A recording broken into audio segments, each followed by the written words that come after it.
Some people here know that for some years I've had a bit of an interest in Sufism, and I want to start by mentioning a story about a very great Central Asian Sufi named Najm Kobra, the founder of the Kobravi order. Very great Sufi, great contemplative, and when you actually look at his descriptions of his meditations and the path he talks about, you do detect an influence of Buddhism on him. But anyway, one time in his life he was sojourning, as the text has it, in Egypt, and he was staying on the banks of the Nile, and he fell passionately in love with a very, very beautiful Egyptian slave girl, intensely in love, overwhelmingly in love. And being a proper Sufi, not a pretend Sufi, he didn't do anything about this with the beautiful, astonishingly beautiful Egyptian slave girl. He did what you should do if you're a proper Sufi. He fasted for 40 days. He went into a sort of Ramadan period, went into retreat, and intensively meditated on the names of the truth, the names of Allah, like mantra recitation. And the experience of love, therefore, became even more intense, even more overwhelming, even more powerful, until he had the experience of flames pouring out of him, pouring out of his chest, surging up into the heavens, great flames of love, moving upwards towards the real. And then, lo and behold, strangely, there was a response. There were flames descending, pouring down from some unknown space. And then the flames met and formed a being, a new kind of being. And Najm Kobra said, "Who are you?" And the figure replied, the mysterious angel-like figure replied, "I am your witness in heaven. I am your supra-celestial spiritual guide." It's a wonderful story, wonderful image, wonderful vision of flames shooting up into space and then there being a response. But it all comes out of love. It all comes out of transformed love, the transmutation of intense desire, the transmutation of even the response to beauty, so that it becomes a response to ultimate beauty, the beauty of the absolute. And this story has occurred to me because today we're talking, in the talk that I'm doing this evening, on positive emotion. Positive emotion, the second great stage in Sangharakshita's great stages of the path. Yesterday we heard, day before yesterday, we heard about the first stage, the stage of awareness, integration, mindfulness. And today we're on the second stage, positive emotion. And this story illustrates, I think, very well the importance of intensely positive emotion in spiritual life. Not just for Sufis, but for Buddhists also. For Buddhists also. It's incredibly important to be passionately, emotionally involved in your Dharma life. Because the sheer fact of the matter is, we are creatures of desire. We're desiderative beings. We are here in this world, living the lives that we live because of our desire. We're not actually kept going by abstract ideas, by thoughts. We act instinctively. We act on the basis of our desires, our deep sanskaras, those deep forces that have brought us into this world, this wheel of life. And as you know, in the wheel of life, after feeling there comes craving. Craving for not just sensual things, but craving for existence. There's even a sort of craving for non-existence.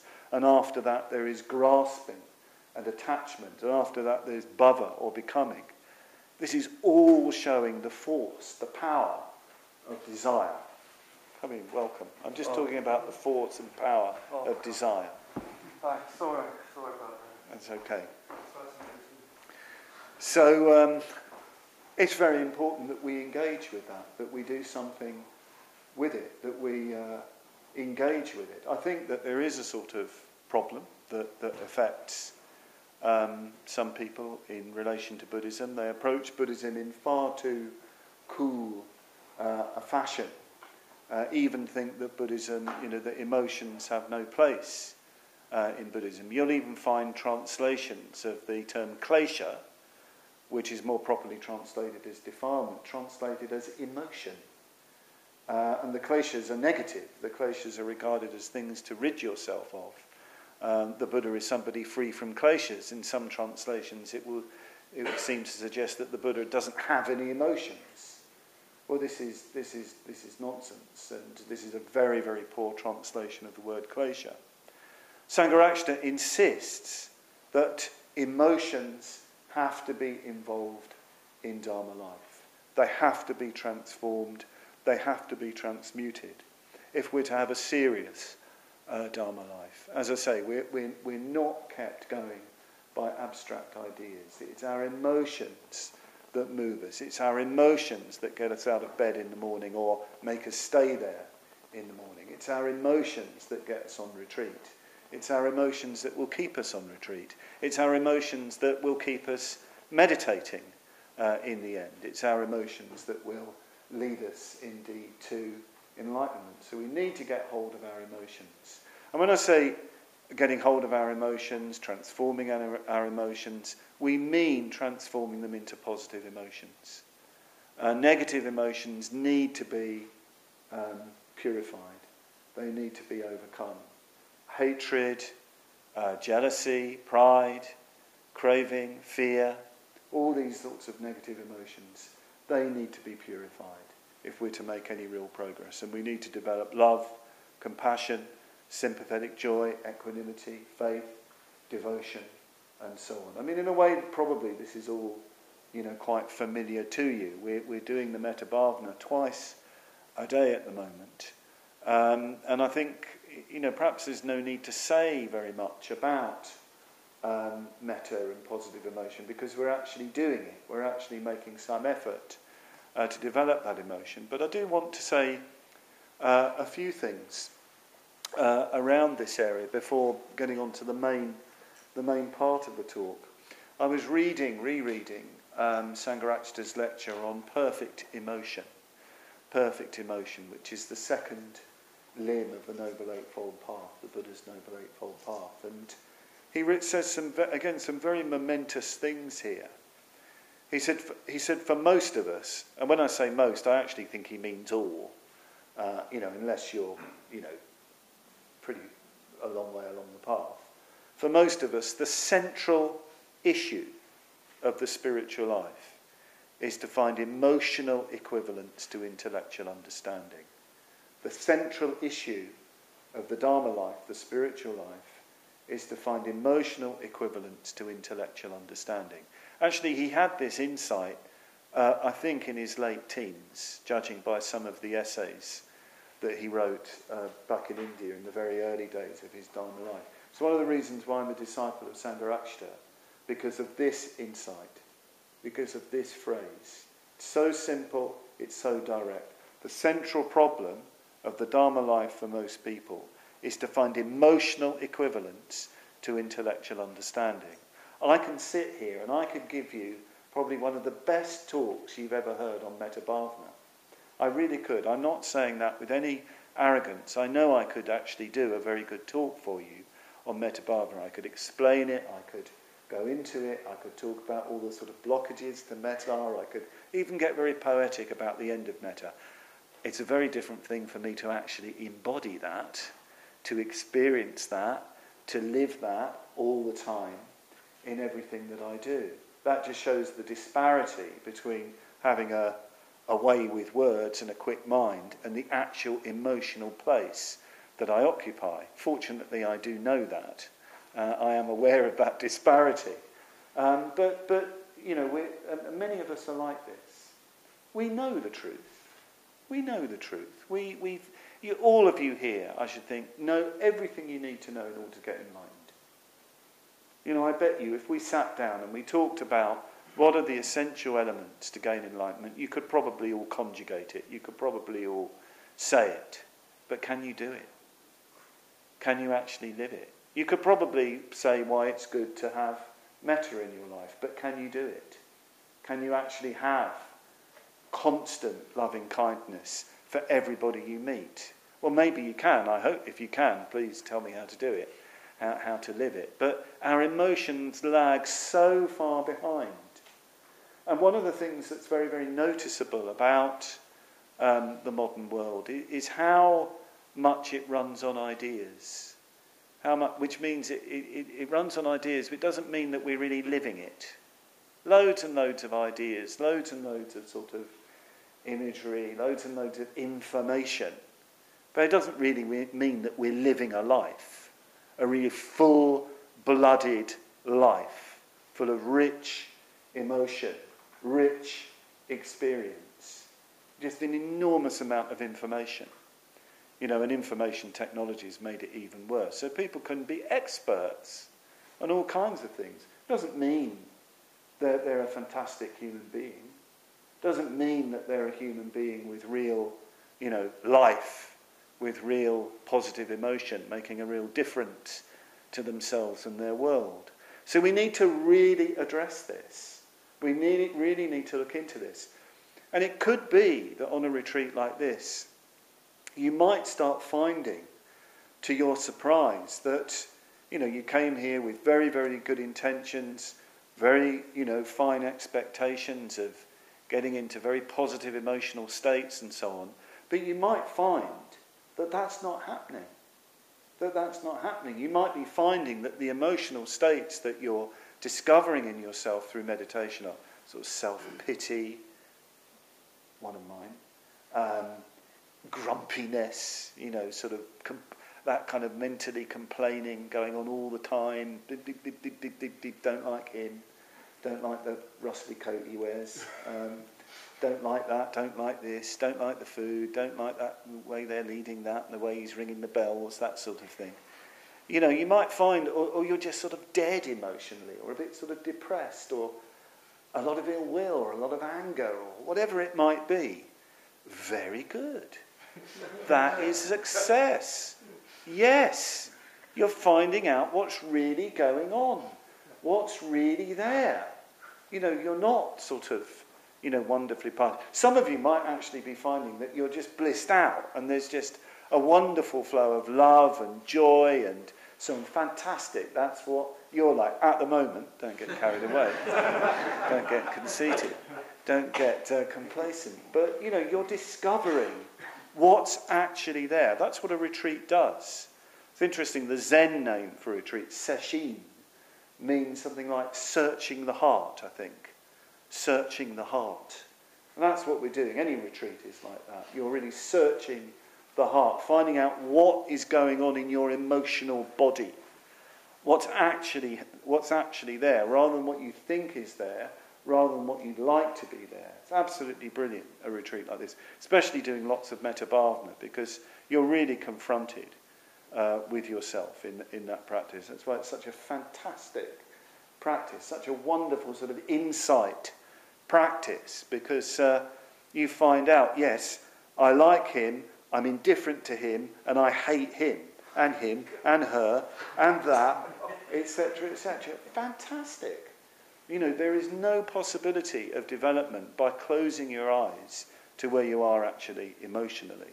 But the other wonderful thing is that you can change it. You can actually change it.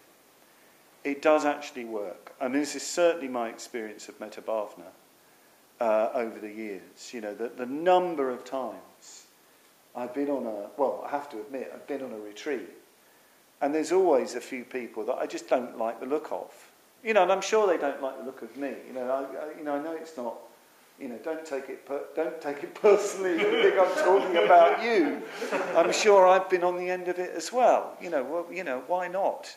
I don't like their shape, or I don't like their face, or I don't know, their smell or the way they make tea or the way they eat, whatever it might be. You put them in that fourth stage. Or, there's just those sort of people that they're kind of cut-out people that you just sort of pass, the sort of neutral. But I hope this isn't just me. I hope I'm not the only one. I hope I'm not projecting. Maybe it is. Anyway, it's a confession, isn't it? So there's that neutral person. But the thing is, it changes. It gloriously changes. Slowly. And as Satyaraja wisely said, it doesn't just happen in the meditation. The meditation might seem particularly sort of crusty and knobbly and bland and nothing going on. But you've sat there, you've held that person in your mind. Yes, you've even said those phrases. Maybe you thought, well, this is all a bit, I'm just saying them. May you be happy. May you be well. May you be free from suffering. Why am I saying this? It's not making any... All right, no. May you be happy. May you be well. And you kind of look for the nice thing about, they've got a nice smile, actually, and things like that. And maybe nothing happens in the meditation, but afterwards, you notice, suddenly, you're in the front room with them, in the lounge with them, you're sitting on the sofa with them, and you're having a really lovely conversation with them. A really lovely conversation. Well, that's got to be something to do with the metta bhavana. That's not an accident. Maybe, of course, they've been doing metta to you, because actually it's mutual. They haven't liked the look of you. I think that's quite possible.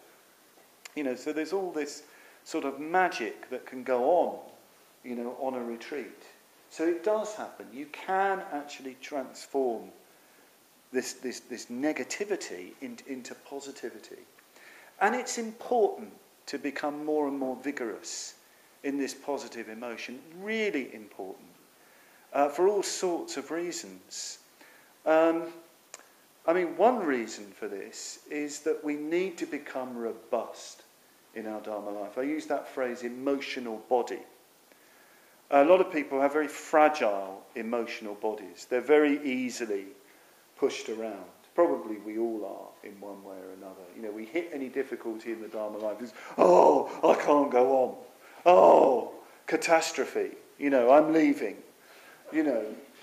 I'm the worst sinner ever. We all do it. I do it. I felt so crappy today. I felt so awful today. I didn't know how I was going to give a talk this evening. I just felt uncomfortable, miserable, fed up. The only good practice has been the metta bhavana. It happens to the best of us. I felt really rubbish. But the thing is, you need to be robust. You need to be really robust. And positive emotion does this. You develop a strong emotional body. I think sometimes the way people can approach the Dharma life, especially with an overemphasis on a certain sort of preciousness around mindfulness, people become almost neurotic. They become much too oversensitive. And any kind of difficulty, they're blown around by it. Any kind of difficulty. They're blown this way and that, and they've got to only eat special foods or, have things set up in a particular way. That is not what a Dharma practitioner is. A Dharma practitioner is somebody with really robust emotion. Sangharakshita, in his lecture on the system of meditation, says that our positive emotion should be really hot. Hot, that's the word he used. Very, very strongly positive, for the people around us. So we have strong friendships in the Sangha. Really strong friendships. Not exclusive friendships. Friendships that we're extending to include more and more people. We have strong devotion to our teachers, our spiritual friends, to the Buddhas, to the Bodhisattvas. Remember Najmuddin's Kobra's flame shooting up to him, to reality. Well, he was a Muslim, so we should have it even stronger to the Buddha because it's more real, it's more true than that. Should be very, very intense, very, very strong.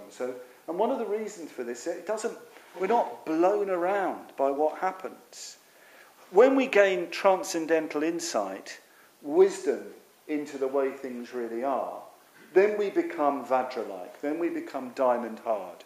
Then we won't be blown around by anything. Until that point, we need lots of mindfulness, lots of metta, lots of awareness, lots of positive emotion, so that we're not blown around by what happens, what throws us around. I was thinking, or I wasn't thinking, it was an image that came up this afternoon in the storm. There was a storm outside, and I can assure you there was a storm inside with me. And the image that came up was this wonderful story of Milarepa. Before his enlightenment, Milarepa, the great Tibetan yogi, and it was this snowstorm, this endless snow and storm and blizzard. It was basically the demons of the mountain where he was staying, trying to, knock him off from, making progress in his Dharma life. The Maras all around. And Milarepa sings this song of sort of triumph against this blizzard, this internal and external blizzard. And he uses this phrase, the only phrase actually I can remember, I read this song a long, long time ago. He said, the cotton cloth I wore, because Milarepa only wore a white cotton cloth, being a Kagyu yogi, a proper Kagyu yogi from those days. The cotton cloth I wore, Repa means a cotton cloth wearer, the cotton cloth I wear was like a burning brand, So his white cotton cloth was protecting him from the storm. He was doing his inner heat practice. But metta develops heat.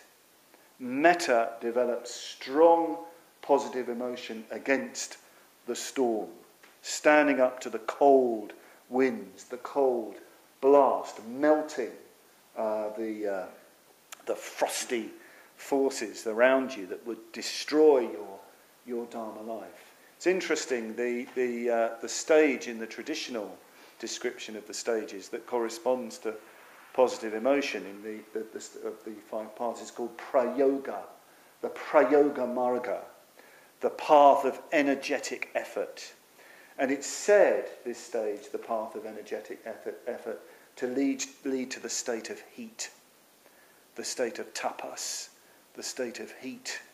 And this is what we're doing in positive emotion. We're getting to the stage of heat. And heat melts. Heat melts the rigidity of self. It melts the preciousness of self. It makes you more expansive. It makes you go out into your environment a lot more. It makes you embrace the people around you, the world around you. It makes you therefore robust. Enables you to stand up to whatever arises. It's also a way of making you strong for the reception of insight, of seeing things as they really are, of having insight into the real nature of life, impermanent, insubstantial, unsatisfactory, shunyata, emptiness in other words, spiritual death, which I'll be talking about the day after tomorrow, spiritual death and rebirth. Without the robustness that comes through mindfulness and positive emotion, we cannot receive the insight. It will destroy us. It will destroy us negatively. We won't be able to withstand, if you like, spiritual death. We won't go through the transfiguration of spiritual death and spiritual rebirth. It will lead us into, even psychosis sometimes. Or we'll just squander the experience. We will seize on it, we will get conceited about it, and then we'll forget about it. I've met many people who've told me, sitting in this very room, how they've become irreversible on the path to enlightenment, or the bodhicitta has arisen, or fabulous visions of Buddhas and Bodhisattvas. I've actually met many people like that who've completely given up any kind of spiritual life. That's because they weren't prepared for what they saw. I'm quite sure they saw something. I'm quite sure something happened. But actually, they didn't have, if you like, the not just the consciousness, but in a sense the culture, the training to absorb what had happened. It became a kind of ego trip. After becoming an ego trip, it was something to forget about. They've gone through that stage, and now they go back to living a thoroughly worldly life. It doesn't matter whether or not you have great visionary experience. It's what you do with it. It's what you do with it is what counts. So yes, we need to really dwell in mindfulness and metta and strong positive emotions so that we become robust. And yes, so that we generate the desire for the Dharma. There is not just one positive emotion. And in a way, even the phrase positive emotion, I don't particularly like. It's not particularly poetic. We're talking about a whole range of emotions, a whole spectrum of emotions, a whole set of responses that arise in certain situations. This is what happens when you develop metta and the other positive emotions. You have access to a whole range of things. And I want to talk about the sort of range of emotions that sort of arise. Very important one is gratitude. And again, Satyaraj has mentioned gratitude, I think today. I've lost the sense of time a bit, but how gratitude can lead to the arising of metta. And gratitude is regarded of supreme importance in Buddhist tradition.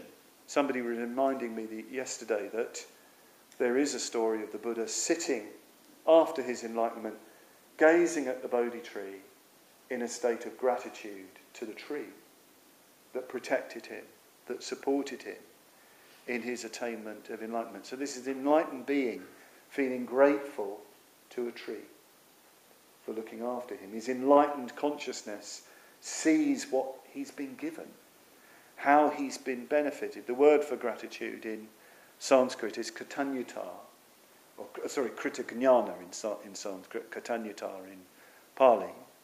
And it means something like recognition of benefits received. But you could say a loving recognition of benefits received, of how you've been enriched. And if we sat down and went through our life, we would see so many people who've enriched us. Starting with our parents, they've given us life. Okay, they might not have been very good parents. They might have been, in a sense, very bad parents. I know a lot of people. I personally had wonderful parents. I'm very grateful to my parents. I felt they definitely sacrificed their happiness at times for mine. They lived for me, but they certainly gave me life. They brought me into this world. So it's said it's very important to feel gratitude to one's parents, to bring them to mind. In Tibetan Buddhist practice, they say that all beings have been your parents at one time or another. They have this idea of rebirth. So, at one time or another, every single being, even the people here, have been your mum and dad. Maybe that's not a happy thought for you. But if that doesn't do it for you, you can still feel. It's still important to go through all the people that have benefited you, that have brought you to this moment. I mean, one person I've got in mind at the moment, or a couple of people I'm particularly aware of, are our cooks, Ben and Diogenes. Producing this extraordinary food evening after evening, and Ben is quite new to cooking and he's sort of flying solo at the moment, and it's just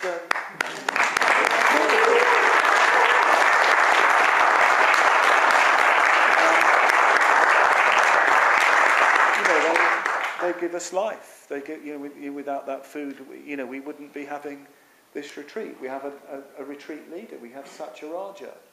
Wonderful, beautiful introductions to practice, and an example, the way he sits. So he sits so still, so absorbed. It's such an example of how to run a retreat. I don't think I've ever been on a retreat led by you before, Satyaraja, and it's I missed out.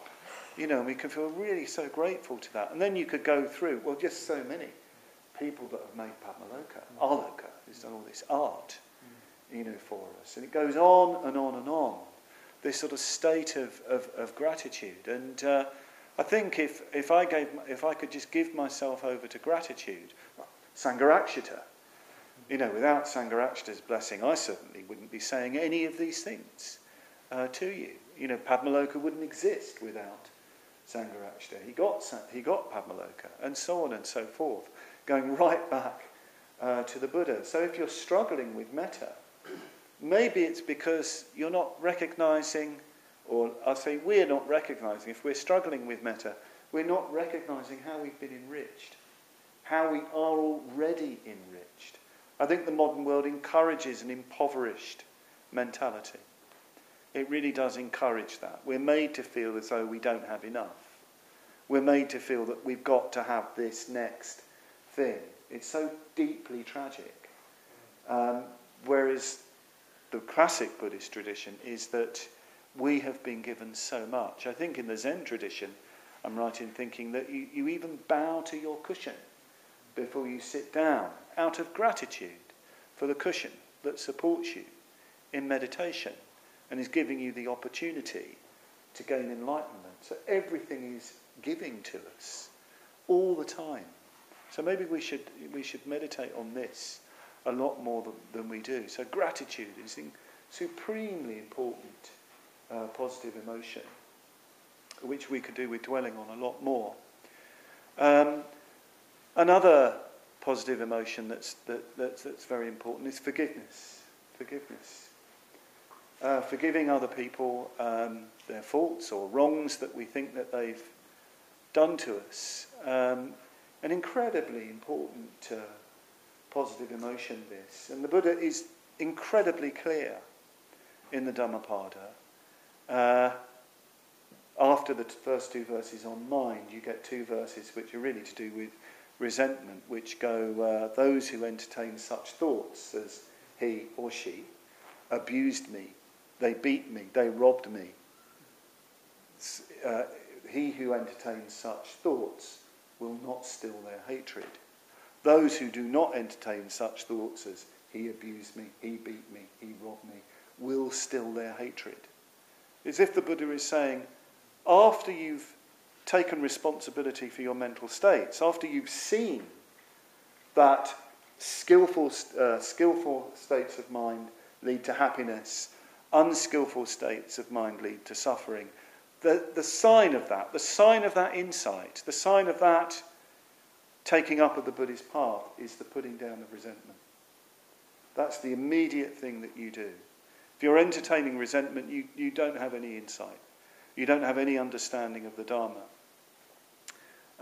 Samsara is the tendency to find fault with others, sings the great tantric master Naropa. Samsara is the tendency to find fault with others, to find fault with other people, to find fault with life. So you need to forgive. You need to forgive life. You need to recognise that hatred, it just does not do any good. Resentment does not do any good. Doesn't matter how much you've been wronged, how much difficulty that has been thrown your way. You will not solve the problem through trying to get payback. You will just eat yourself up and you'll have negativity towards other people. Hatred never ceases through hatred here in this world. It only ceases through love. This is an eternal dharma. This is an eternal law. That's the next verse in the Dhammapada. It's so important, this forgiveness. For complete forgiveness of whatever's been done to you, whatever has happened. And this is taken up consistently, throughout Buddhist tradition. It's taken up again and again and again by all the great masters. Nobody will allow hatred and the desire for revenge and retaliation to stand.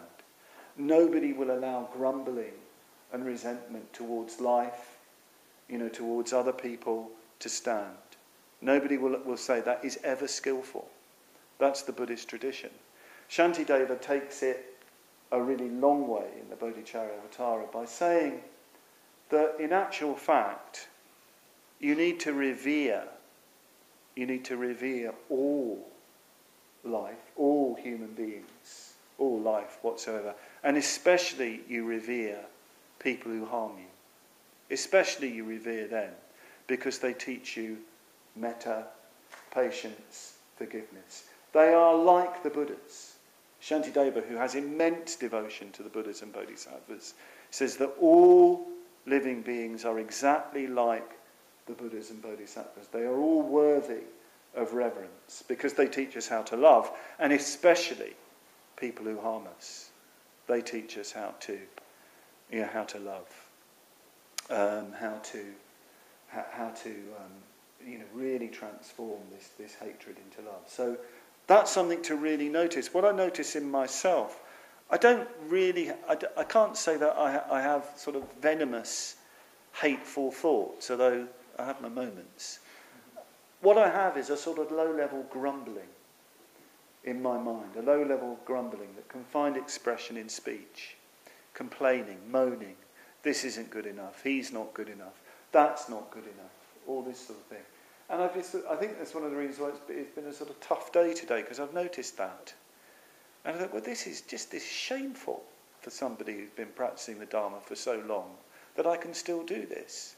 Why am I not forgiving? Why am I not rejoicing in what I've been given? Why isn't there the gratitude? My heroes are the people who respond with love and gratitude for the most appalling situations. They're my heroes. One of my favourite stories, I'm just going to come out with favourite stories tonight, is a great Sufi, Afghani Sufi singer, Qawwali singer. Ahmad Shah, his name. Wonderful Qawwali singer. And when the Taliban took over Kabul, he and his Qawwali troupe were imprisoned, and because the Taliban banned all music, and the Qawwalis, being Sufis, were a particular target. And he was asked by an interviewer, so, how did you feel about that? What was it like being thrown into prison and badly treated because you were singing? And he laughed. He said, well, in our Sufi tradition we say, when the roof is off the house, the sun and the sky shine in more fully. So in the same way, when everything is taken away, Allah falls in, shines in more fully, more clearly, undiluted.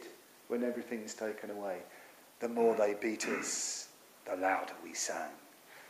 The more they beat us, the louder we sang. So if you're finding, that things are falling apart for you in your life, in your meditation, maybe you're on the end of some really difficult stuff, just bring this to mind. The more they beat me, the louder I will sing. In metta, in the metta bhavana, the more the intense the metta will be. This is a fantastic opportunity to be given this, to have everything taken away like this. Rejoice in the freedom, because it's also showing you that there's no real refuge in this samsara.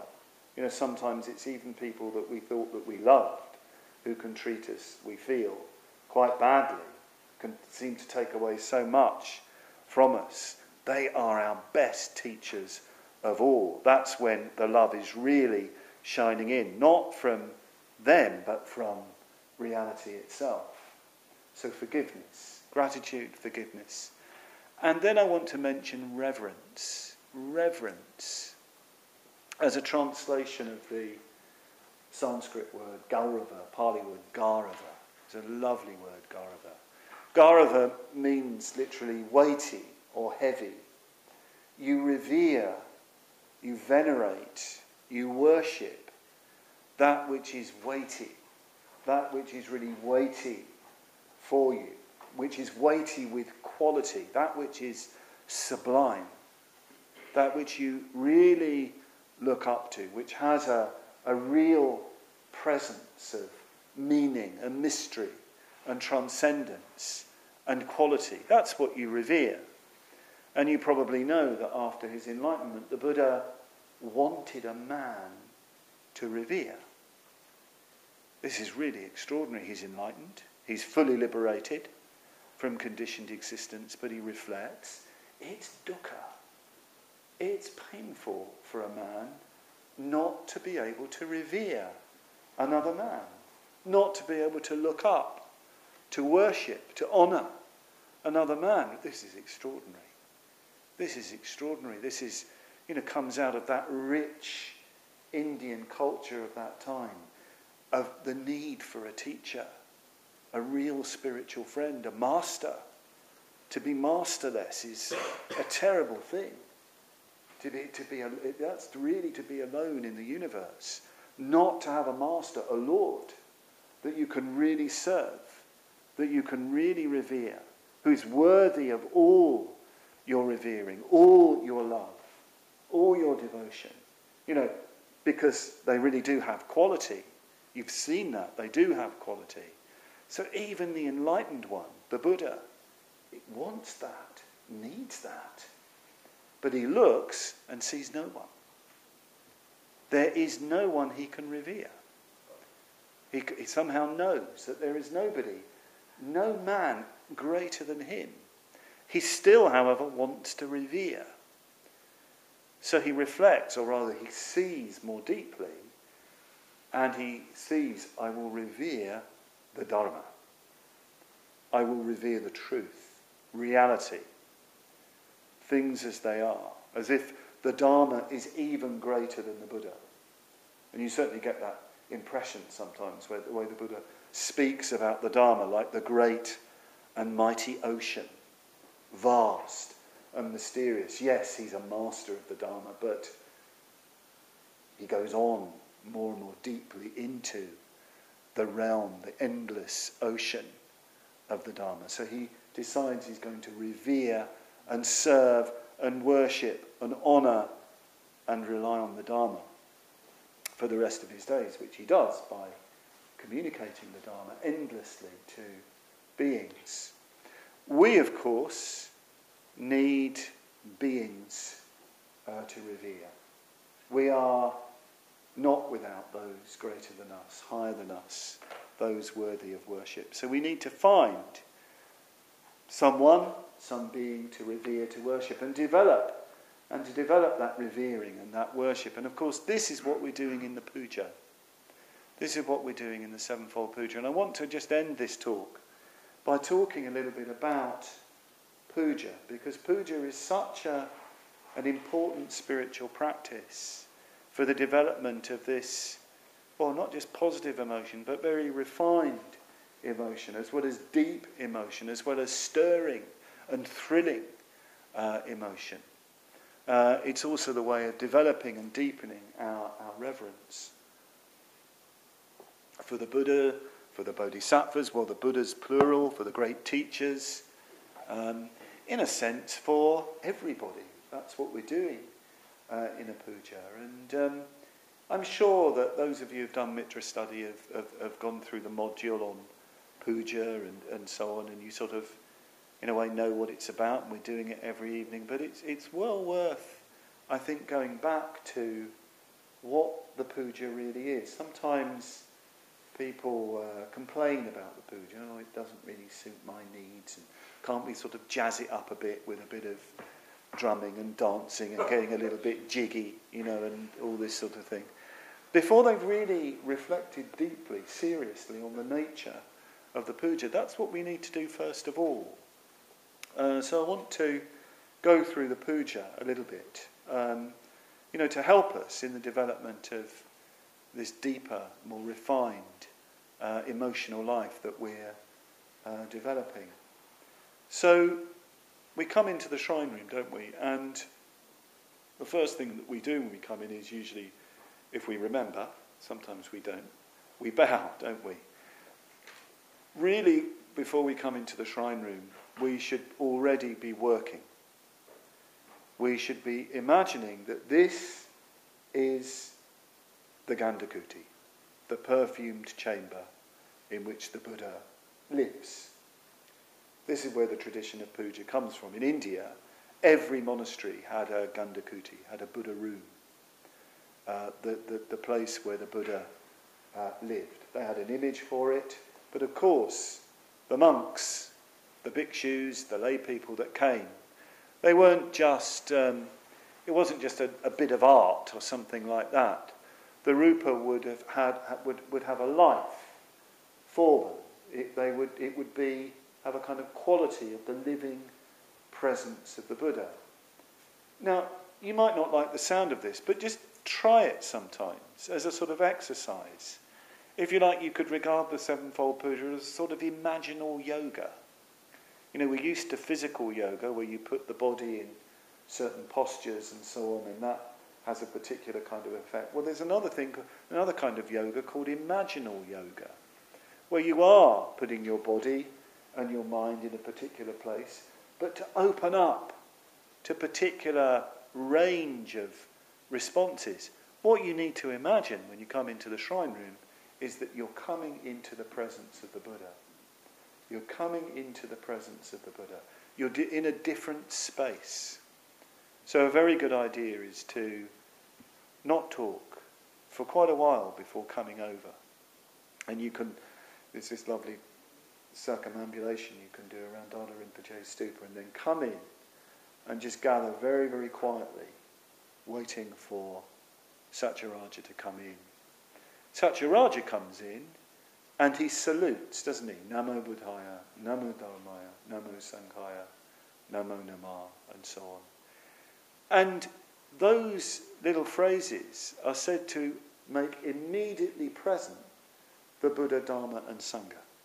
More vividly present. As soon as we say those phrases, we should feel that the Buddha, Dharma and Sangha are really there.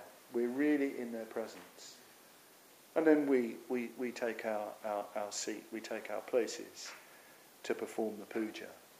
And there's a mudra that we have when we perform the puja. You know, the body makes a gesture to contact a particular mood, a particular emotion, the emotion of devotion. And this is the Anjali mudra, the mudra of worship and salutations. I've noticed there's a sort of fashion of people doing pujas with the dhyana mudra, with their hands on their knees. It's up to you what you do, but this mudra is specific to generate a particular mood.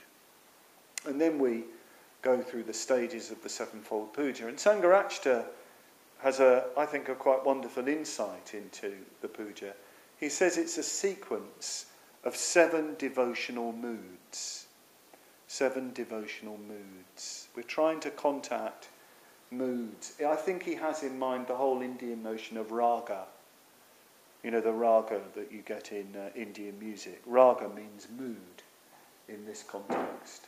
You know, and you get ragas for dawn, you get ragas for the middle of the day, you get ragas for sunset, night ragas, you get ragas for the different times of year. Indian aesthetics is highly developed in that way. You also have the notion of rasa, taste, which is a way of talking about the different sort of flavours of aesthetic experience. And I think Sangharakshita is very knowledgeable of, not just knowledgeable, but has partaken very deeply of Indian culture, of culture generally. And I think this is what he's got in mind with the puja. Through the words, the poetry of the puja, we're trying to contact, we're opening up to these moods, these flavours, which are transformative. We're opening up to a whole different set of emotions. We're not forcing it to happen. There's no need to force it. The work's done. The words are by Shantideva, a great bodhisattva. They're his puja. All we have to do is sort of open up to the words.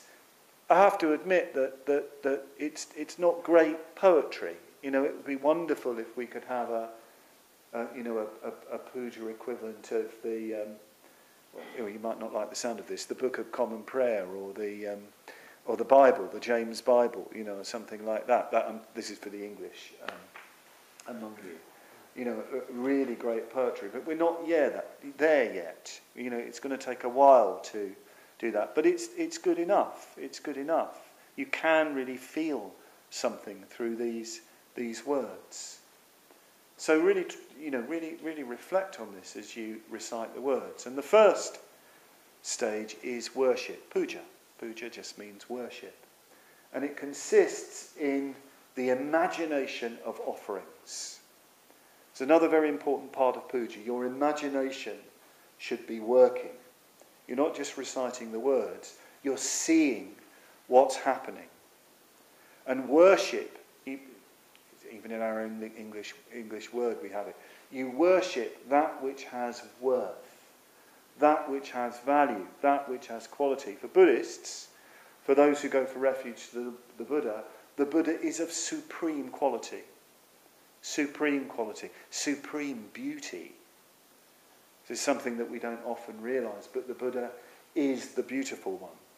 There are many, many stories where people are just stunned by the Buddha's beauty.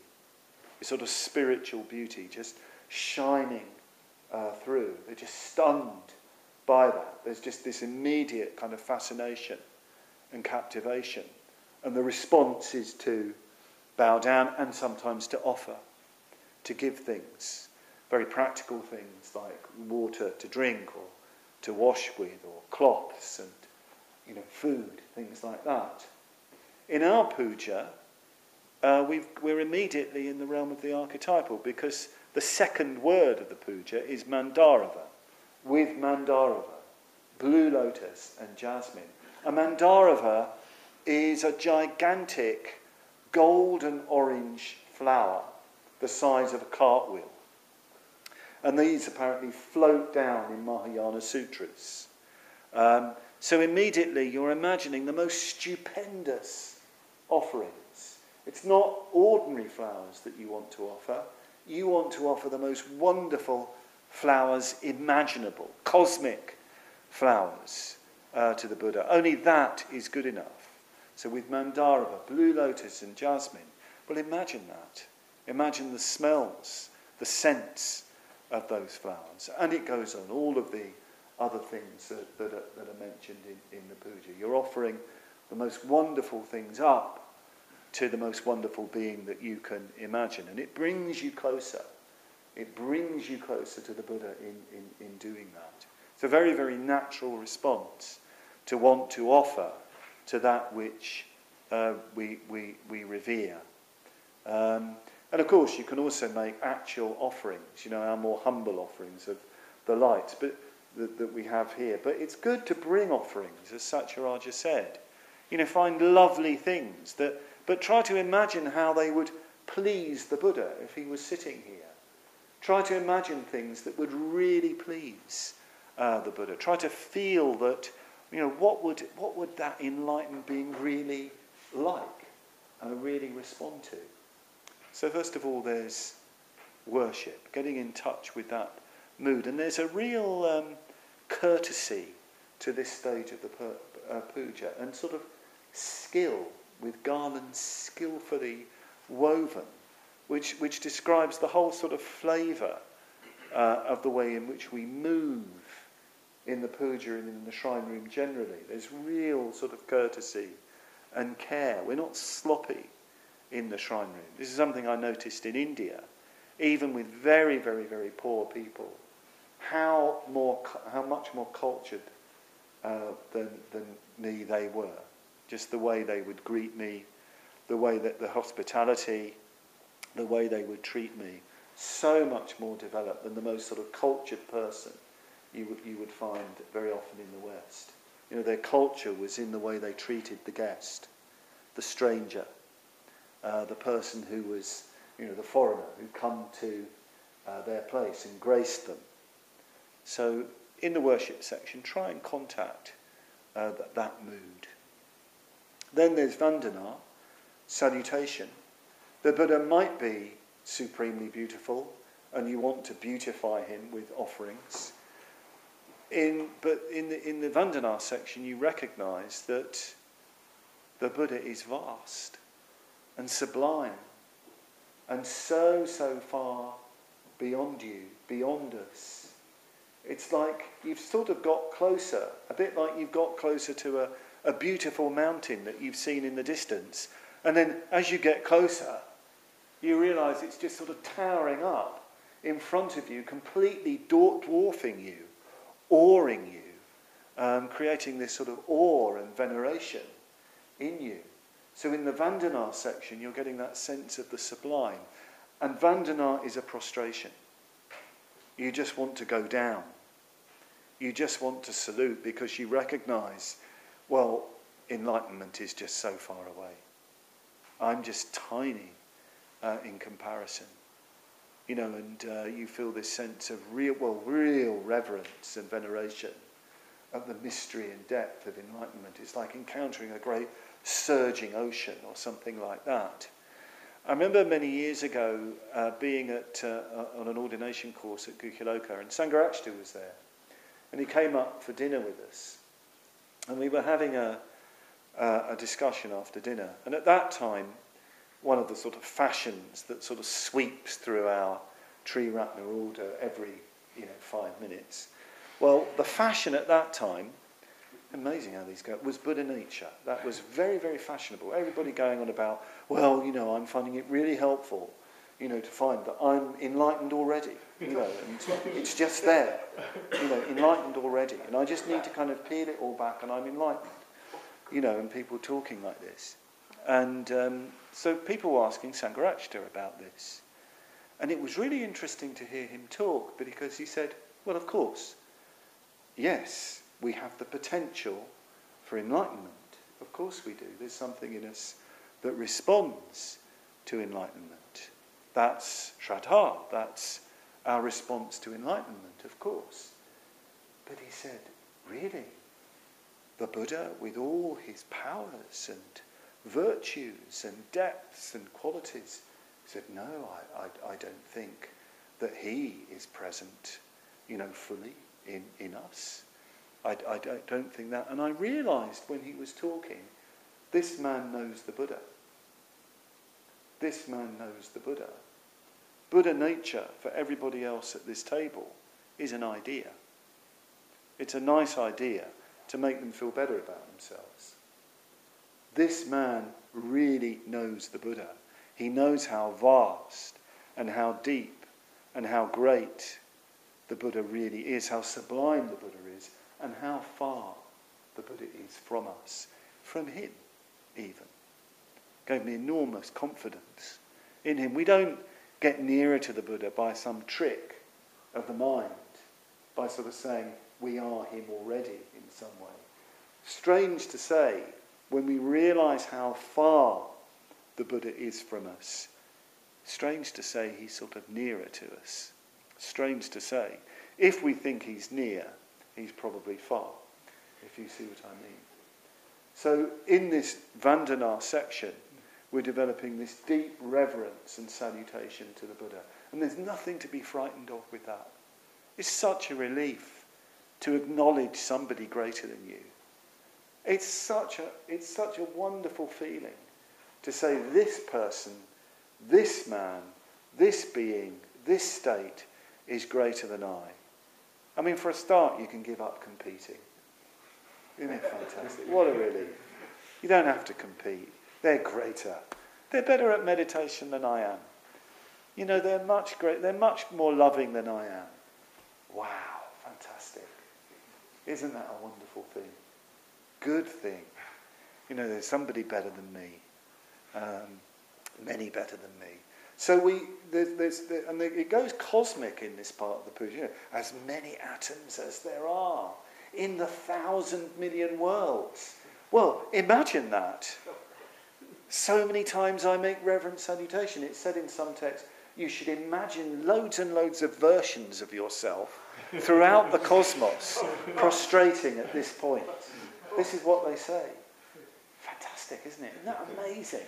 Doing all these prostrations to Buddha, Dharma, Sangha, places where the Bodhisattvas have been. That's where particularly the Buddha in previous lives has been in India. But you could, Bodhisattvas have been here. Sangharakshita's been here.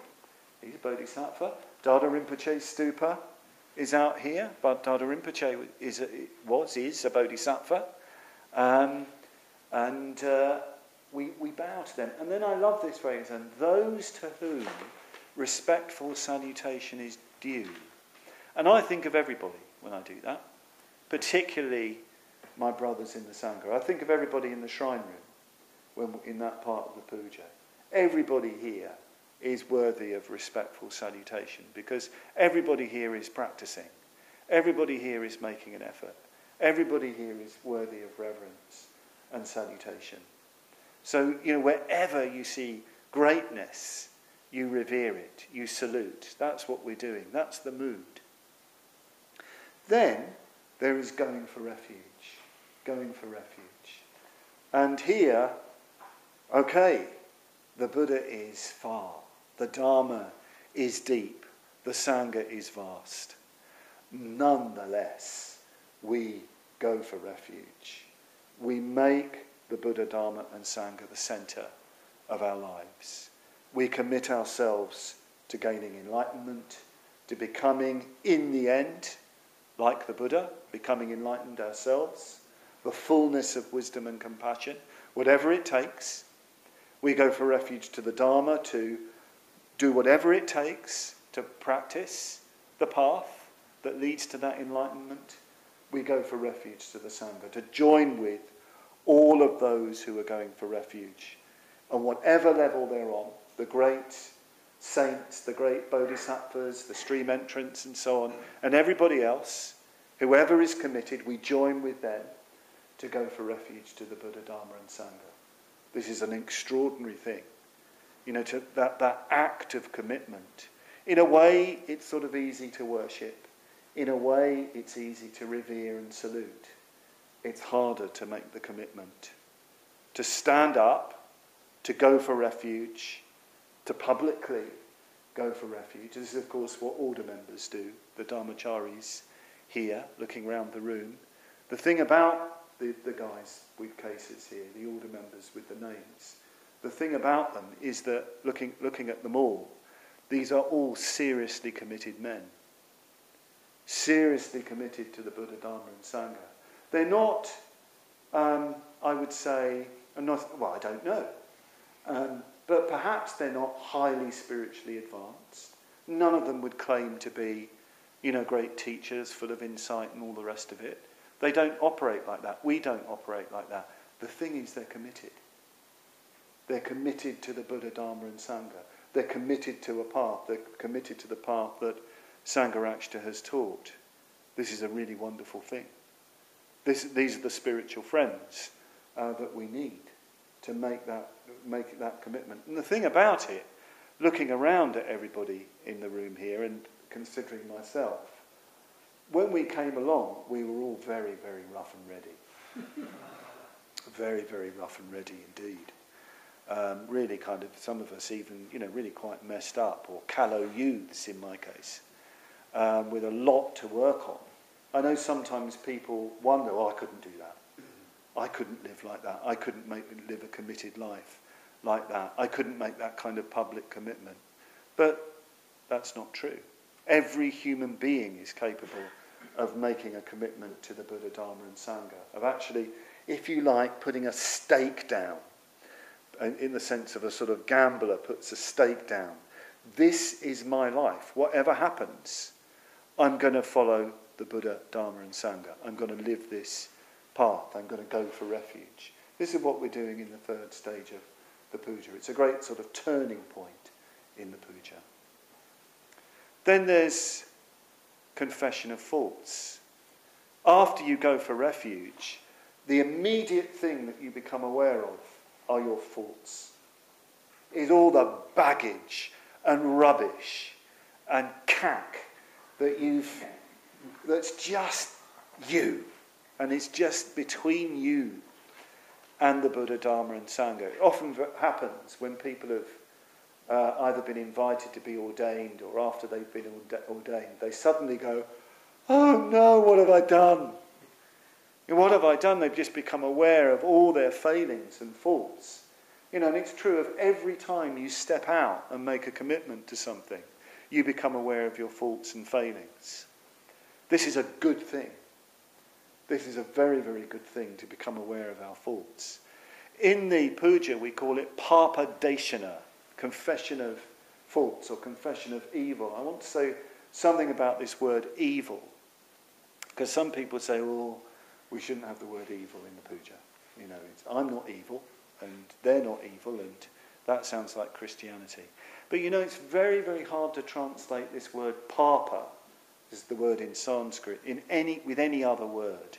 It's a very, very weighty word that's being used. So evil is the only possible translation. And deshana, yes, confession is a good word. It literally means pointing out.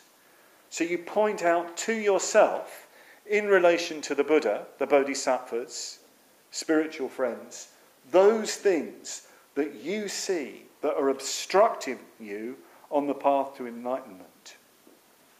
Now, why this word evil? Why can't we just say faults or mistakes or little difficulties? Well, I think it's actually to do with the mood. The text that this comes from, the Bodhicharyavatara, his puja is performed after the great bodhicitta has arisen, the will to enlightenment for all beings. It's assuming that there's already this upsurging of this tremendous commitment to follow the path to enlightenment for all beings. And with that tremendous vision, there's a highly attuned sensitivity to unskillful behaviour, to all those things that are actually going to prevent you not just bringing about your own liberation, but enabling others to follow the path as well. All those things which which make you fall asleep. All those things which can't be that good a talk. Sorry, I got distracted there for a minute. That's my fault. So you become very, very sensitive. And when you become sensitive to your unskillful action, you can't just call it a fault or a mistake. You need a weighty word for it. You need something much, much stronger than that. It just won't do to just call it, oh, well, it's a little bit of a fault. This is strong stuff. It's in the way of what I'm really trying to do. And I think one of the reasons is we don't really understand just how unenlightened we are. We don't really get how ignorant we are. You know, if we, I tell you, if we didn't have, really serious unskillfulness, we would be enlightened. We would be enlightened. We need to take the stuff that's holding us back much, much more seriously than we do. So that's why we use the word evil, in this part of the puja. Also, the other thing is I think we're extraordinarily complacent. I know for myself that I'm not convinced that I couldn't kill somebody. I think that under certain circumstances, if I was threatened, or if a loved one was threatened, I think I could easily kill. I could seriously break the first precept. Don't worry, I don't think I'm a homicidal maniac. I'm talking about under certain conditions. I'm very conscious, well, actually not conscious enough, of being protected by a relatively stable environment. I don't live in a civil war zone, for example. I don't live in a place where my neighbours could turn on me. Friends in India live next door to neighbours who they'll get on fine while there's no ethnic strife. But if there was Hindu and Muslim and even Buddhist, ethnic strife that would kick off, you could easily be hacked to death by your neighbour who's actually nice to you the day before. That's possible. That happens. I know people who've been in that. I'm not confident that I haven't got those forces. I think I've got those forces in me. So whilst I have ill will, there's always the potentiality of doing great evil. So I really want to work on that. I want to expunge that from my consciousness. I want to purify that. I want to lay it bare. So that's what we're doing in the fourth stage of the puja, confessing our faults, confessing our evil. Maybe later on in the retreat this will get a bit stronger. This confession of faults practice, I should say, is taken to the level of sort of insight and wisdom. There's a sutra called the Sutra of Golden Light, which has a whole chapter on confession, which is like the sort of vomiting up of all the roots of unskillfulness in your being. That's what you're doing. You're laying it bare with wisdom's blaze. That's what you're doing. So that's what we're moving towards in the confession of faults section. Very, very strongly contacting, a sense of remorse about what we've done and making a commitment to really do something about it. Taking ourselves seriously, taking our commitment seriously. Then you've got a really happy stage. You sort of need it afterwards. But the happy stage comes naturally after getting rid of the sort of all that stuff that's in the way. You look around and you can rejoice. You can be glad at the good all around you, the good in you. The good in you, yes. not only do you have unskillfulness, you have enormous potential, an actual good that you do. I rejoice with delight in the good done by all beings. Well, you are one of the all beings. It's not just everybody else, it's you as well. Rejoicing in everybody, in the good that's done all around you. And then, of course, rejoicing in the Buddhas, the Bodhisattvas, the Dharma, rejoicing in the arising of this great bodhicitta, this wonderful thing, this movement towards wisdom and compassion, which one can open up to and be transformed by. So this fifth stage of the puja is this rejoicing. Then comes adyasana yachana, which means entreaty and supplication. In some ways, the whole puja is leading up to this point, where you're asking, you're entreating, you're being supremely receptive and strongly desiring the Buddhas to be present to you. You want to have an actual encounter with the Buddha, with enlightenment itself. So it's quite important to look back through the stages of the puja. It's all leading up to this desire to have the Buddha with you, present in some way, and not leave. You know, I think this probably goes back to it does go back to stories in the sutras. You know, that people really didn't want the Buddha to enter parinirvana. Okay, yes, they're told that all things are impermanent and all the rest of it, and the Buddha tells them that enough. But nonetheless, imagine it, that your teacher, who you love so much, is going, is leaving you. Well, unless you're an arahant, already enlightened, well, you won't feel that there's any departure. You know, the Buddha hasn't gone. You'll always be with the Buddha because you're sharing that enlightenment. But if you're not that, you're going to feel it.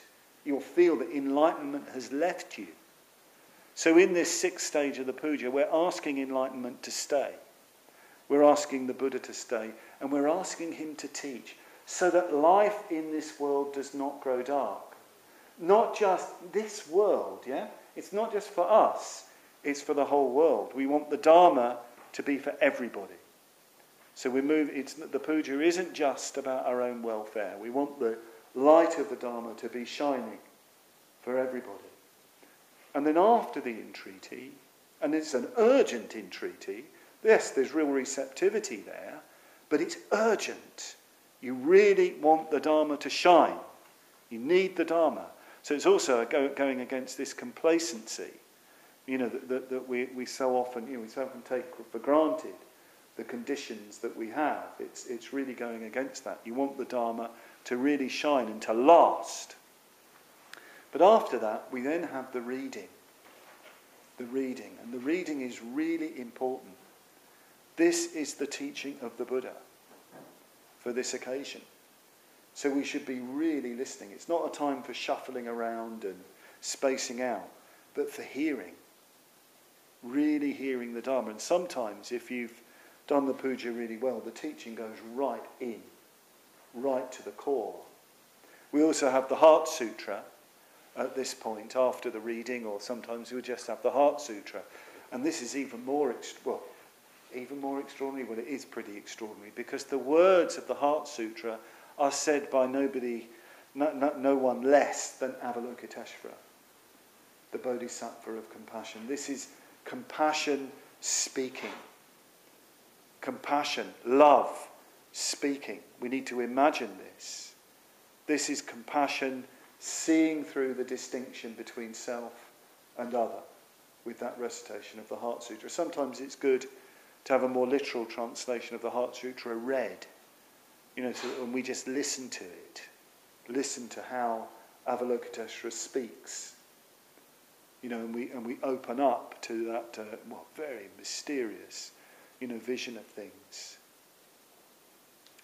Then we emerge, and we emerge in the last stage. The last mood of the puja is the transference of merit and self-surrender. And here, the whole idea is, this word merit, the word merit I find rather ugly, actually. It's a translation of punya. And unfortunately it has this idea that you've got a sort of merit bank, which you're sort of dropping your little, you know, merit chips in, which you can sort of cash in at the end of the casino of life. Just made that up. But it's not actually like that. It's not actually like that. Punya, Sangharakshita speaks of it. I mean, in a way, good would be a better translation. But Sangharakshita says punya is more like an aura or a momentum. It's more like the virtues that you develop through your spiritual practice. The good vibes that happen, the good things that come, the qualities even that you develop, through your Dharma life. And you notice this.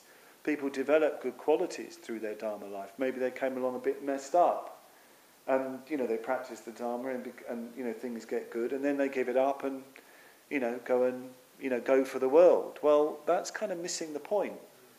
The whole idea of Dharma practice is that you develop the good, you develop the virtue and the merit in order that you may give it, that you may give yourself.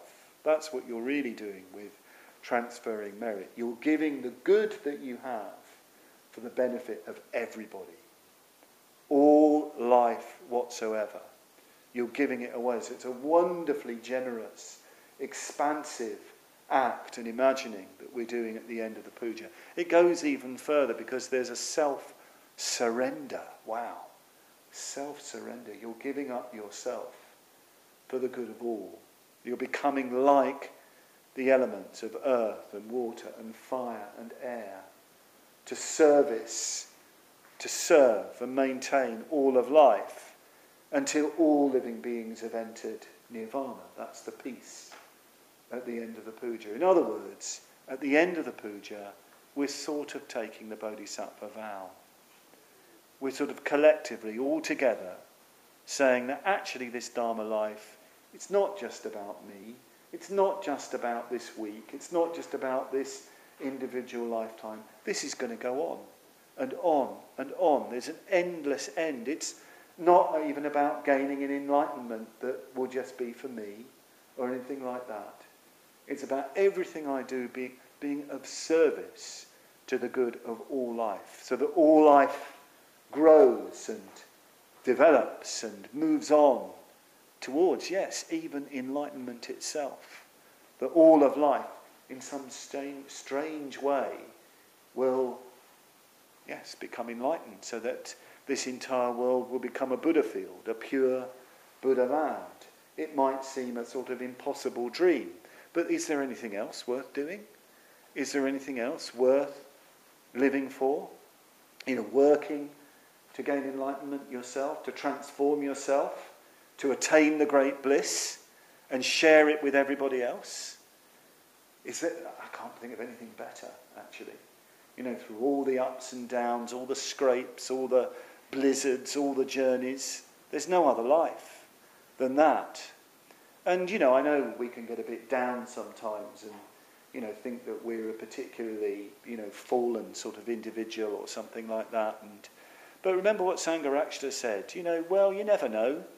How do you know that you're not actually a bodhisattva?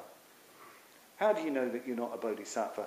Who's having a bit of an off life? You might be that. We might be that. We're just, we've been really doing it in the past. But for one reason or another, maybe we got into trouble with an Egyptian slave girl or something like that. We didn't transmute it and transform it. So we're having a bit of an off life for a while. But don't worry, you're getting back onto the bodhisattva groove. But anyway, in the last stage of the puja, you're giving it all away, dedicating your life to the service of all.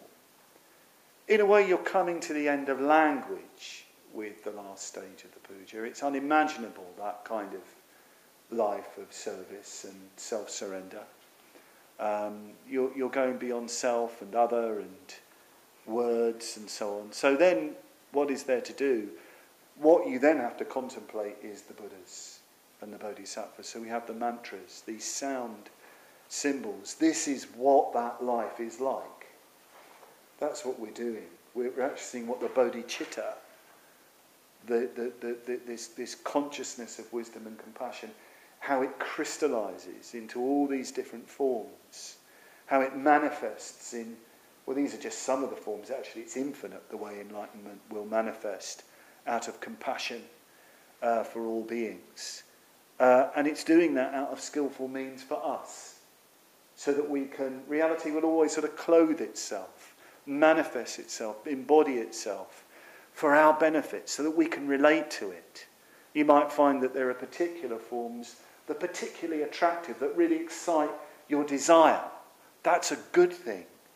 That's a very good thing. That's a doorway. That's your gateway into enlightenment, into bodhicitta, into the life of self-surrender.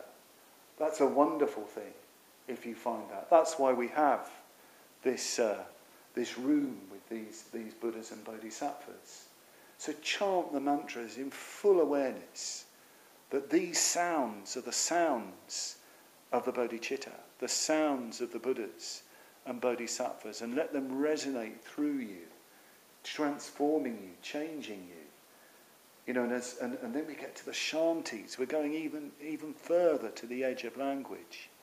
The 3 shantis, which are the complete pacification of craving, hatred, and delusion in Buddhahood itself, in the peace that passeth all understanding, in biblical phrase. That's what we're entering into. And as Satyaraja said, we should just sit.